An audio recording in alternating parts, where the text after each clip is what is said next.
Hello everybody and welcome to another episode of Just a Glimpse. I apologize for not uploading an episode in quite a bit, but I wanted to wait for Summer's Game Fest and E3 to come and go. It is officially June 20th as of this recording, so now that the dust has settled on those two big events, let's go into some of the games that caught my attention.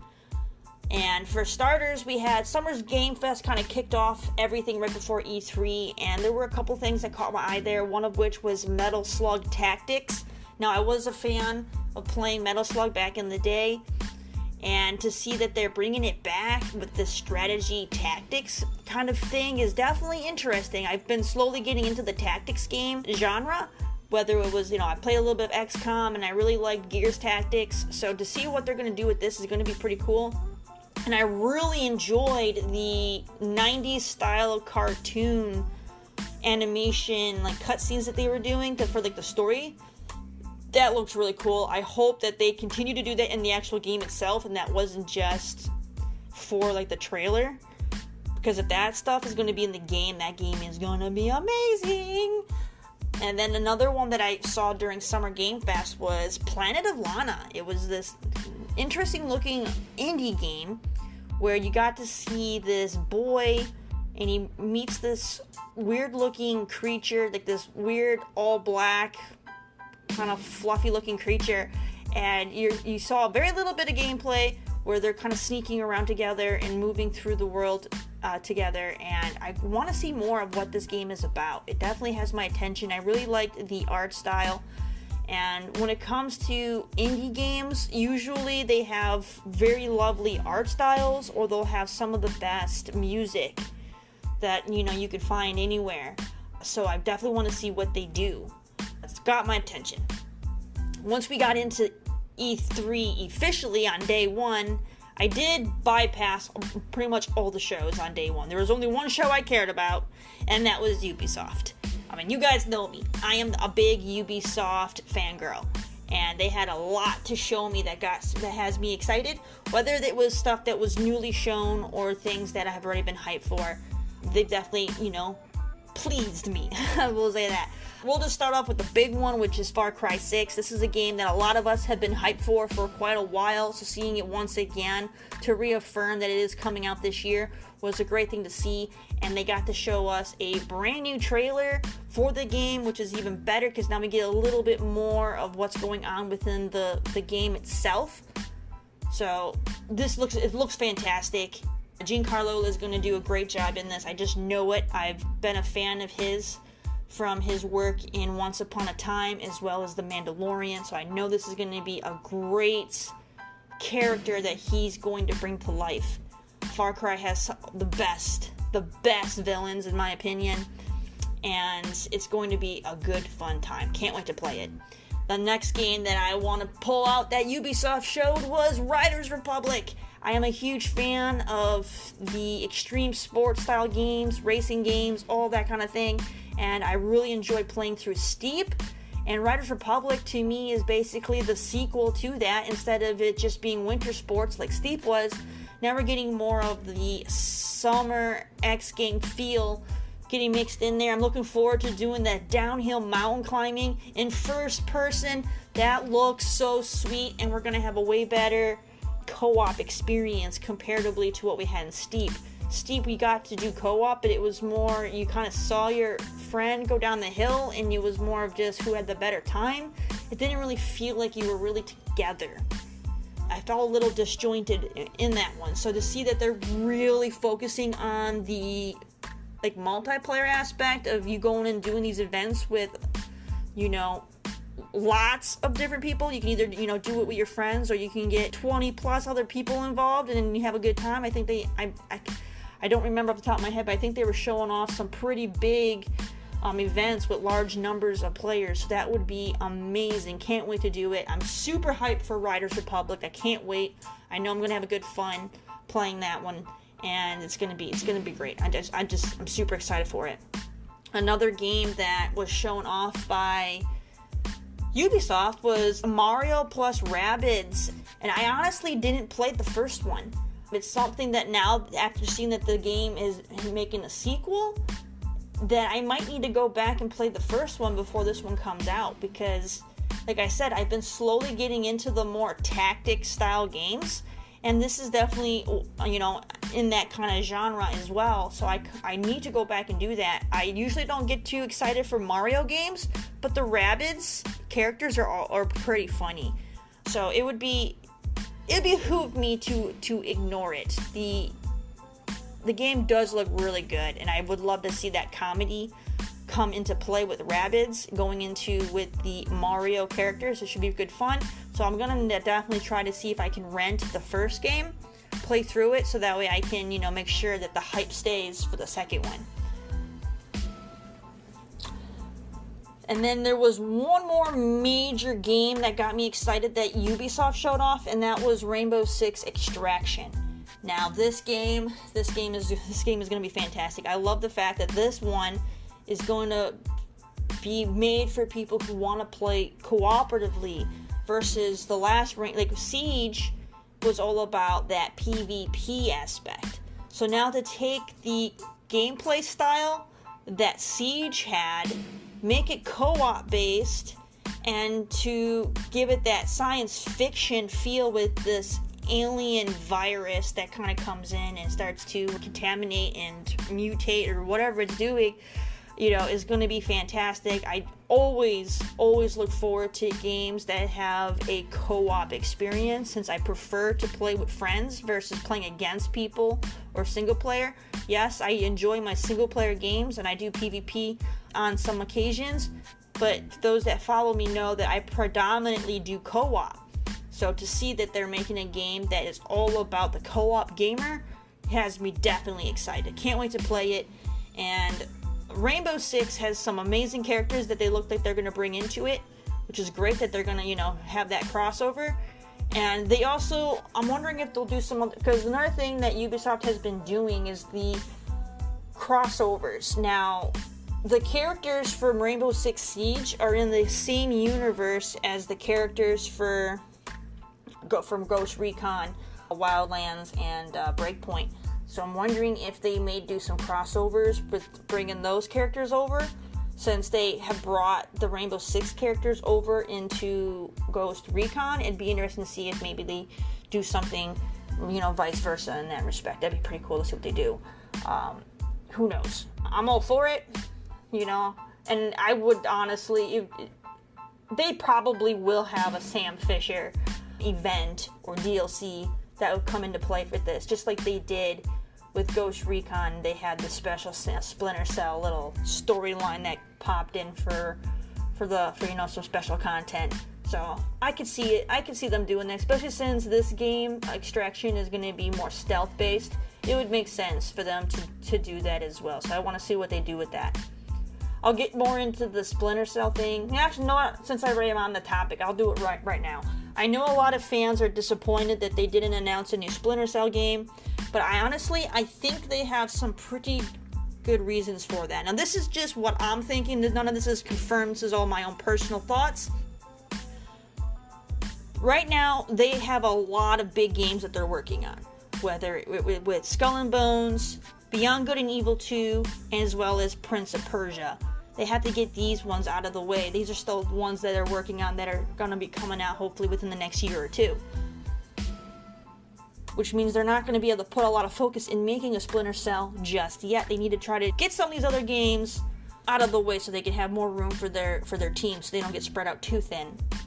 Another thing is Netflix had, they made the announcement that they're making this special Netflix TV show for Splinter Cell, and they already have 2 seasons confirmed. I'm thinking this is all intentional.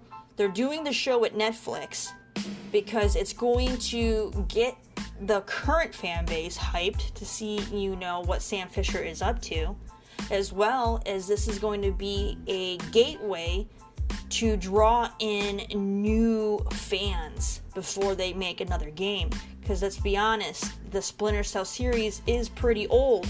So a lot of the younger generation of gamers do not know who that is. They haven't played a Splinter Cell game. They need to try to market this to, multiple age groups, not just the core audience that already is a fan of Splinter Cell.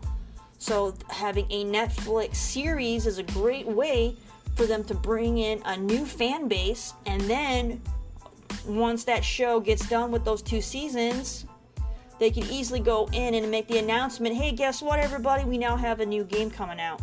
And I feel that would be the best way for them to do it from a marketing standpoint.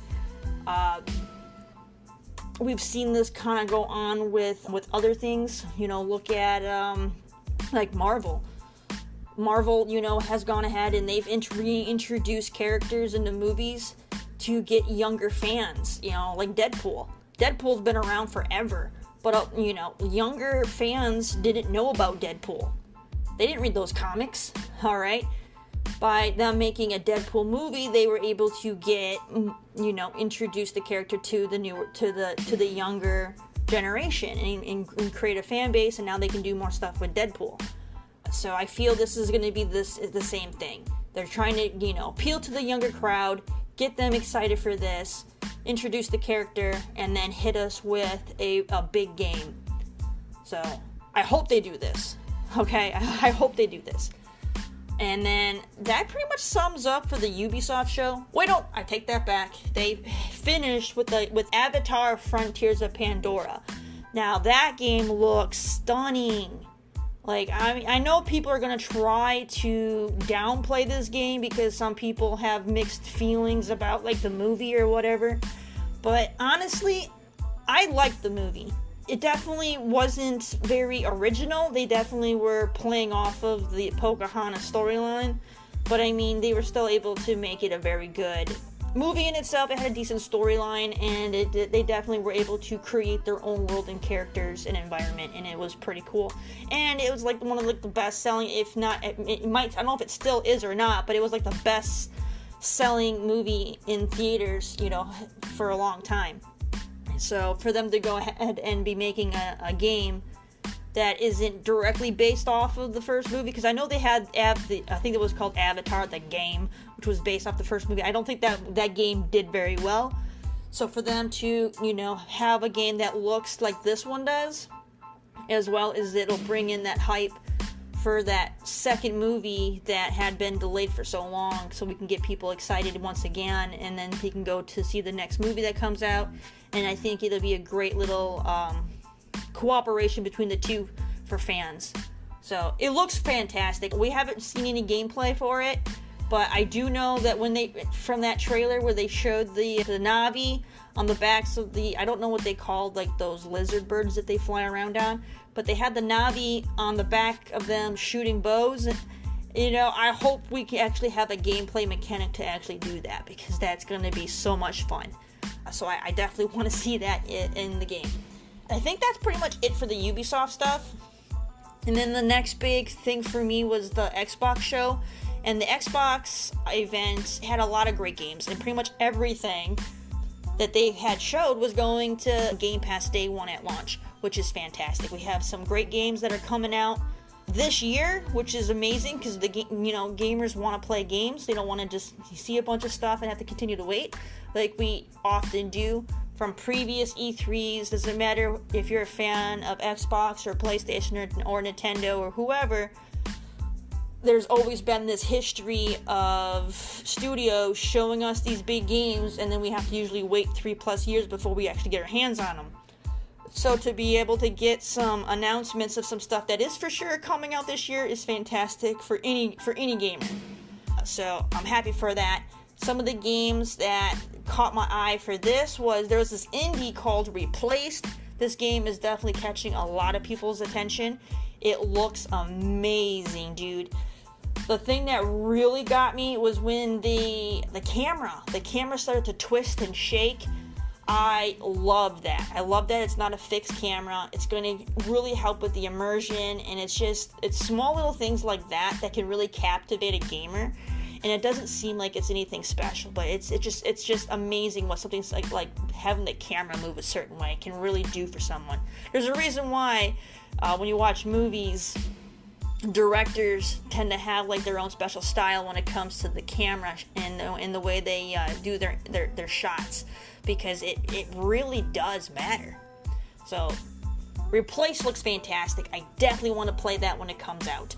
The Ascent, they showed a little bit once again. That's another indie that is a action RPG co-op kind of game that I'm definitely excited for. It's got that cyberpunk theme to it. I want to play it. It looks great. That's going to be on Game Pass this year. So I'm looking forward to playing through that one as well. It's going to be a fantastic ride. I just know it. Alright, and then they also showed us this new game called, I might be mispronouncing it, so please forgive me. I think it's Iuden Chronicles. Now, we actually get 2 games, which was like completely unheard of. Normally when they announce a brand new game, they're like, hey, here's our brand new game. You're going to get it in like a year or whatever. They showed us 2 games for this. We get the first one next year, and then the year later we get the second game. That is amazing. I have seen people trying to downplay it because like you get the one in, like 2023 or whatever, but it's like, yeah, but we get 2 games. We're getting one the year before that, So that is amazing. Could you imagine if you had like a major game that you were into? Let's say you're a Nintendo fan. Could you imagine if they announced a franchise that you're a fan of for Nintendo, and they're like, yo, you're not going to get one, but you're going to get 2 games, one, the year after the other. Like, that would be exciting, So I don't understand why people are trying to downplay this. This game looks great. I love the art style. I love the way that they had the animations for the different combats and things. It looks phenomenal. The way that the frame rates for the movement look great. It didn't, stutter. It was just so fluid. It looks beautiful. The camera angles, once again, change when you're in combat. It's not that generic turn-based that we normally see in these kind of games where you just see the enemy on one side of the screen and your party on the other side, and then they kind of go back and forth to take turns.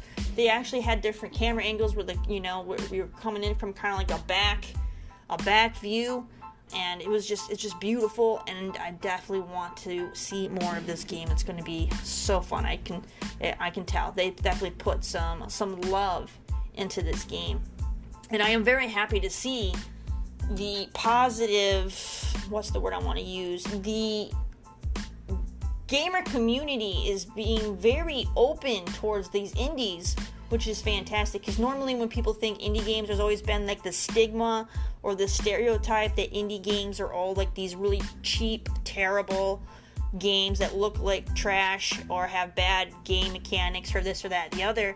And when in reality, many indie games are just fantastic games with very innovative game mechanics and riveting stories and beautiful music, and they have all these things, and they just don't get looked at. They get overlooked because people just say, oh, it's an indie, and then they don't even bother to look into these games. And so to see that the gamer community is now becoming more receptive to indie games is fantastic. It's definitely fantastic, because indie games are the ones that are going to shape what our big AAA games do. AAA games are fantastic, and you're going to have they're like the elite when it comes to how a game is going to look and run to fully utilize graphics and hardware. But they play it safe when it comes to gameplay. They do the same kind of stuff on mass repeat because they don't want to take any chances. They do what they know works and then will sell. Indie games are the ones that are doing all the innovating and taking risks and trying new things. And if they work out, then the AAA studios will end up taking those things that were great, and they will slowly, integrate those into their games. So indies are important, and you gotta remember, all these big studios that we love today all started out as a small little independent company once upon a time. So we should definitely have a little bit more respect and open-mindedness when it comes to an indie dev, because they can do some amazing things. Alright, another game that a lot of people are hyped for, including myself, is Psychonauts 2. I played through the first one. I really enjoyed it. I will admit, I rage quit at the end, at the final boss fight area. The gameplay changed. It went from being like this 3D action adventure game with some platforming to it being like this side-scrolling kind of platformer. You had to like kind of climb up this net, and there was like this lava and fire and stuff coming up, and I struggle with 2D platforming. And so when they changed to that perspective, I just couldn't do it, and I ended up rage quitting near the end by the final boss. So that's on me. But that does not stop my hype for wanting to go in and play the second game, because up until that point, I thoroughly enjoyed the first Psychonauts. And I feel this game, it was ahead of its time. People weren't ready for the kookiness with the art style. A way that I like to refer it is when you think of like classic Nickelodeon or like classic Cartoon Network style cartoons, that's what Psychonauts is. We accept that stuff today because now, things are just getting really wacky today when it comes to cartoons for kids. But when Psychonauts came out, it was definitely ahead of its time. People weren't ready for that kind of style just yet, and they weren't receptive to it, and they were like, no, that game looks weird, or it doesn't look right, it makes no sense. And so a lot of people just kind of shied away and didn't really give it a second thought. And it ended up being a very good game that almost didn't even make it. Like, they tried so hard to get this game made, and they were struggling to get the backing to get this game, out for the public to even play. So the fact that they now have the chance to make a sequel is just amazing. I applaud the devs for not giving up on their dream to make this game real, and to now bring it to the point to where it's getting a sequel. This is amazing. I'm very grateful that it's going to be on Game Pass as well, so I get to play it.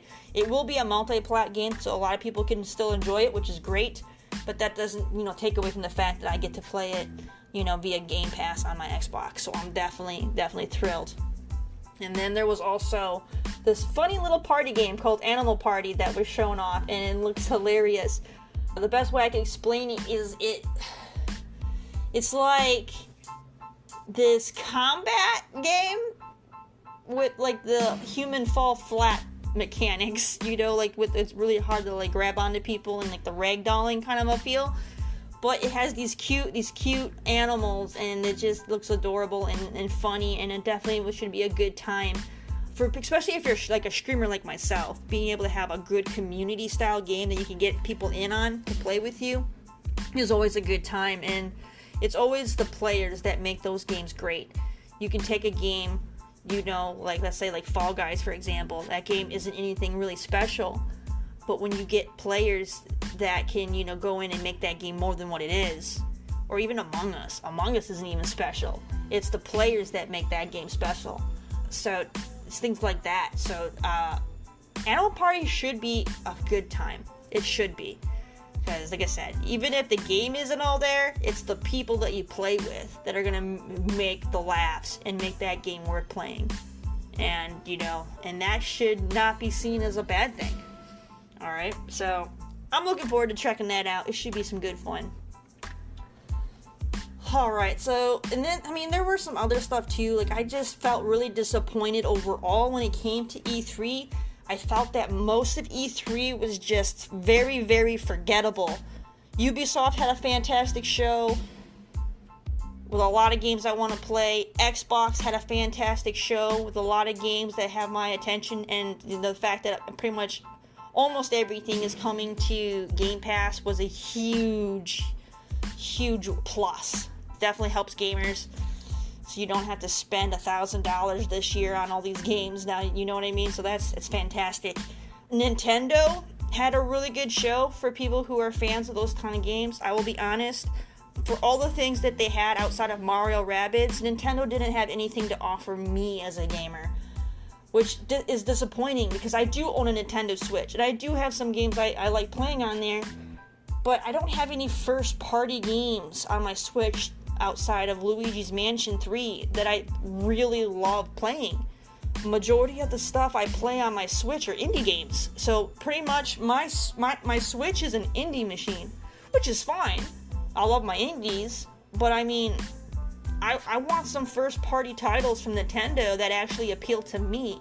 I'm not big on Mario, and I'm not big on JRPGs. They have a lot of fantastic IPs that they haven't done anything with in a good while that I would love for them to bring back. One of which is Star Fox.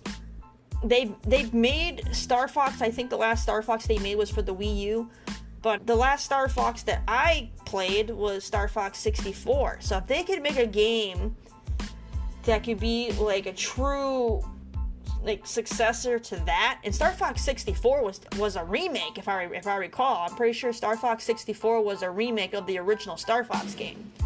So if they could do that again for the Switch, that would be amazing. I want to see Star Fox make a comeback. Whether they do, I don't care if they want to remaster Star Fox 64 or if they can make a brand new game for Star Fox that has the same fun and strong impact on the fan base as Star Fox 64. That would be great. All right. Because, yeah, I miss Star Fox 64. I didn't have a Wii U. I didn't play the other one. And from what I've heard from people, the last Star Fox wasn't really that great. So I want a true, amazing Star Fox game. That would get me excited from Nintendo. Other than that, I mean, a lot of the other showcases, like I said, they weren't memorable. Capcom didn't show anything that mattered to me. The only game that Capcom is working on that I am excited for is Dragon's Dogma 2, and they're still way too early in developing on that game to have anything to show yet, so I'm still waiting, to get some news on that. So Capcom was a hard pass for me. Square Enix didn't have anything for me either. I did like the Guardians of the Galaxy game that they showed, but at the same time, I'm not really that hyped for it, because it's like, meh. It's either going to be great or it's going to be mediocre. I'm worried, even though they have a different developer making it. I think Crystal Dynamics made the Marvel Avenger game, and then they have somebody else doing this one, so it should hopefully be better. Or maybe it won't be, who knows. We'll have to wait and see as it gets closer. The game looks interesting, but they haven't wooed me yet. You know what I mean? Like, it's not a game that I'm like, yeah, I'm gonna buy it. Not yet. Other than that, they didn't show anything that really, screams to me. That was our past. I didn't care about Bandai Namco or anybody else. Nobody else had anything worth showing, which kind of goes into that whole thing. We've had a lot of discussions. You may have seen it on a lot of other podcasts where people are talking about whether or not E3 is relevant, and I had this conversation earlier today on Good Morning Xbox.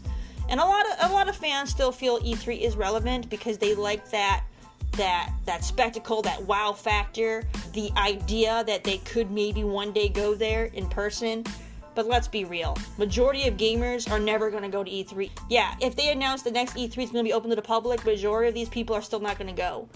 Whether they just can't make it there because it's in California and they're too far away, or financially they can't travel, or whatever. A lot of people people like the idea, but they're not going to act on it.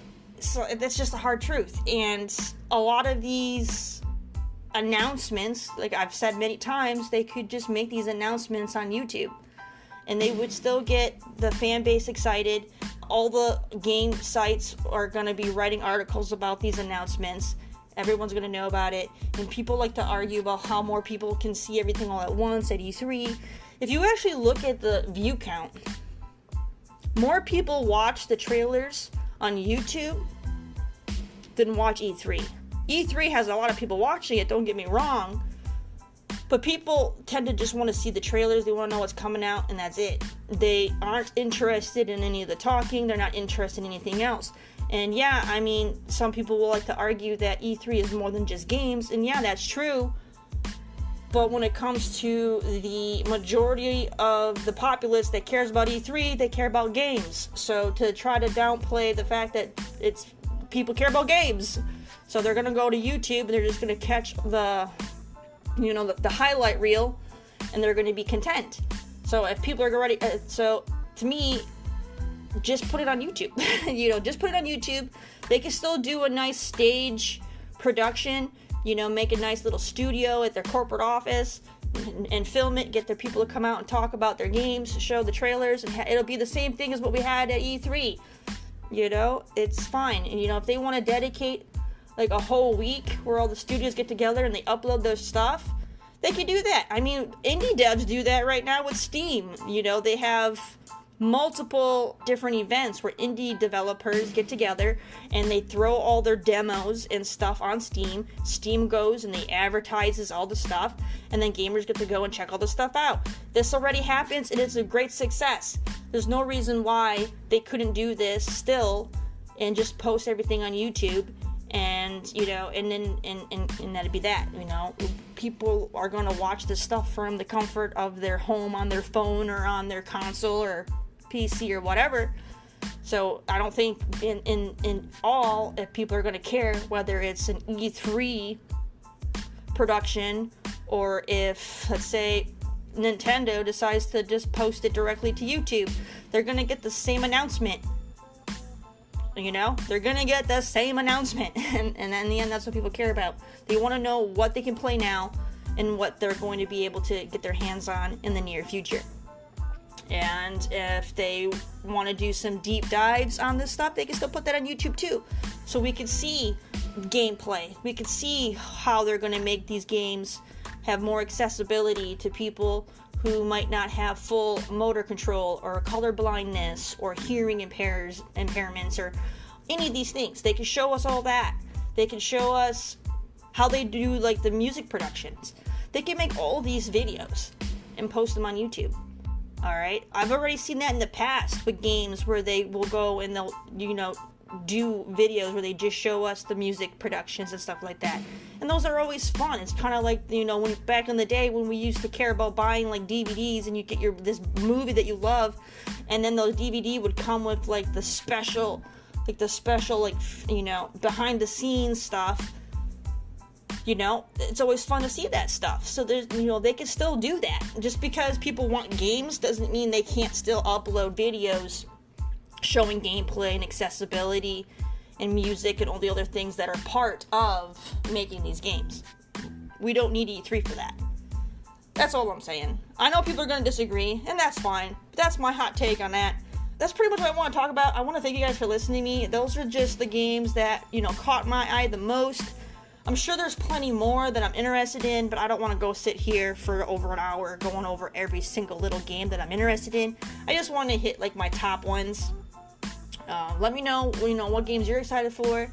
Thanks again for listening. I'm going to try to upload episodes a little bit more frequently. I've been definitely doing like maybe 2 a month at the moment because I've been telling you guys that I really want to make sure I'm passionate about what I'm talking about. I don't want to just pick something that's current gaming news for the week and talk about it, because you are already going to be getting filled with that on multiple podcasts. There are so many podcasts out there that are going to talk about the current gaming news that it gets boring when you hear it 20 times in a week. So I don't want to do that. That's why I try to make sure that if I do post something, it's going to be something that I personally care about, even if it isn't current news. So thank you guys so much for continually supporting and listening in on my show. I appreciate it. I definitely want to keep working hard to make it better, whether it's in making better quality and try to, you know, just all around be better. So thank you guys so much for believing in me and being along on the journey this far. And I hope we continue to make this show better and better as time goes on. So thank you guys so much, and stay tuned for the next episode. Take care, my friends.